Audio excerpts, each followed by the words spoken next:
And now, speaking of the lockdowns, missing out on our favorite bars and cafes or even just going to the beach may be hard, but perhaps the biggest blow to our spirits comes from missing out on life events, bar and bat mitzvahs, weddings, funerals.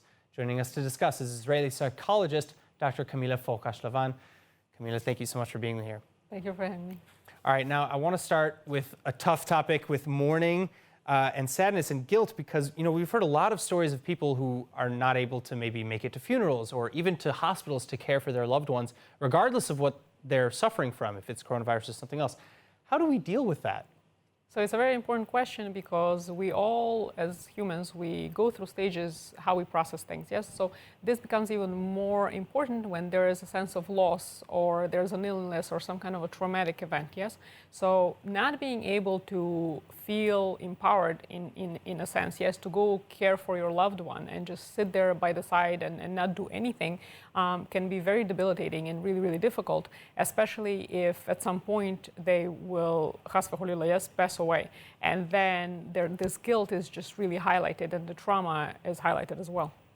All right, and what about, maybe in positive events as well, like becoming a new parent or having a birthday or an anniversary or a wedding, or studying for your bar and bat mitzvah, you're expecting all these people to come, and then COVID, how do we maybe shift our mindset away from this, the stereotypical massive event? Mm-hmm. So in the beginning, I think it was more seen and sensed because we were all just grasping at straws and not knowing what our name is, basically, right? So what to do with the events, what not to do, to get married, not to get married. But slowly we saw, which is a beautiful thing really to see, slowly we saw how adaptive we are. And, yoga on Zoom, like all kinds of things like that, including weddings that people did literally in their house, dressed up to the ninth and being incredibly shiny and happy and smiley, yes? So we see the progression on how we are very adaptable and we do learn to be within the new environment.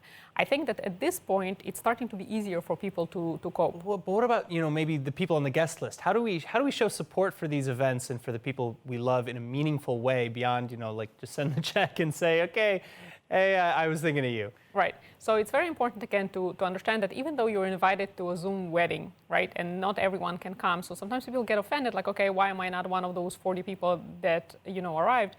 It's possible that there's no way. There's just sometimes no way. And it makes it very difficult also for the groom and for the kala to even have an event because of this. And I have some clients actually that recently got married and it was very difficult for them. How not to offend? So what can we do? Right. How can we go about, meaningfully contributing to these? So it's very important to be able to, first of all, if you're the ones that are having the event, yes, do take the time, literally make a list, think business, okay?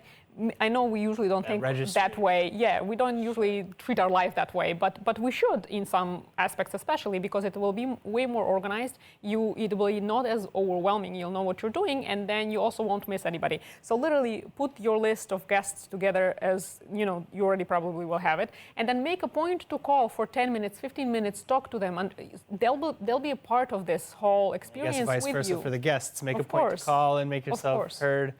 And kind of get into it. Communicate. All right. Kamila, there's so much to do, so little time to analyze it all. Thank you so much for coming in again. Thank you.